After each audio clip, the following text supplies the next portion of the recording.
scope of this book to review the enormous amount of relevant information regarding cultural awareness, diversity, and sensitivity. However, we will attempt to highlight instances where the issues of cultural humility are particularly relevant and to generally raise clinicians' awareness of the need to continually strive to understand each client within their own individual cultural context. Stories are interwoven throughout the Connecting Cultures sections in order to illuminate the experience of culture in the journey of life with autism. As one mother beautifully stated, the insensitivities are intersectional: race, gender, disability, and developmental differences. Overview of this book.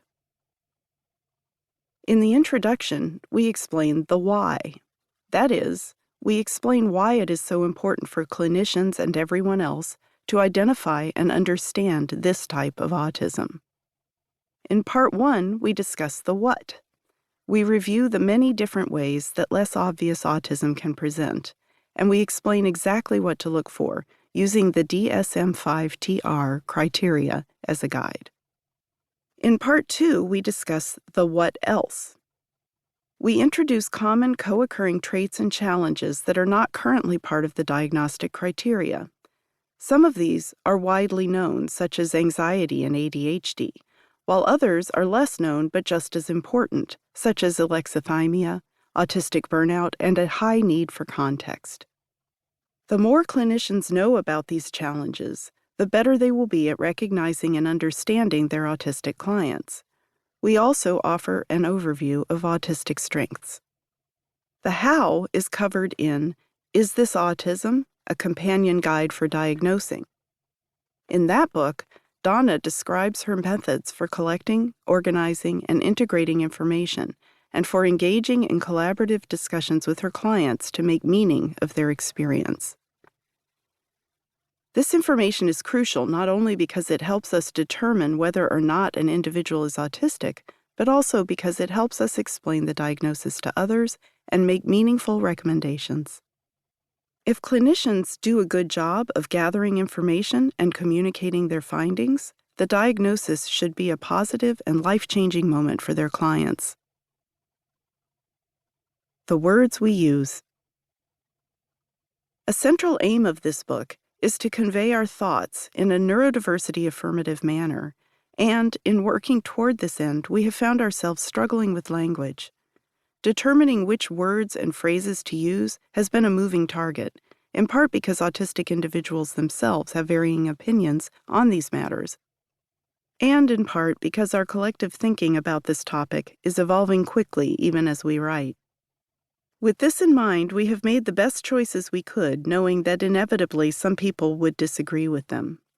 We are also aware that some of our choices, while based on current thinking, will become outdated at some point.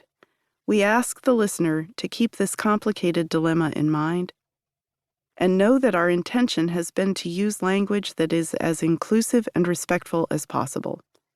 Following is a brief explanation of our decisions about language.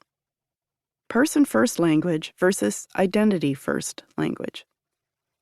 In the general community of people with medical disabilities, there has been a shift towards identifying an individual as a person first, with their disability representing only one aspect of their profile, that is, a person with diabetes versus a diabetic person.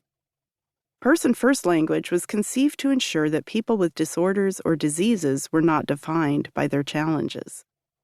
However, many autistic people argue that autism is lifelong, integral to who they are, and pervades every aspect of their lives.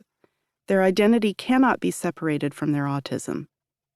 Moreover, the use of person-first language implies that the descriptor is a disease or disorder, and many autistics argue that autism is neither of these. Thus, they prefer to refer to themselves with their identity first, that is, as an autistic person versus a person with autism. The issue is complicated by the fact that while some autistic people prefer to use identity-first language, there are others who prefer person-first language. We feel strongly that people should get to choose the way in which we refer to them.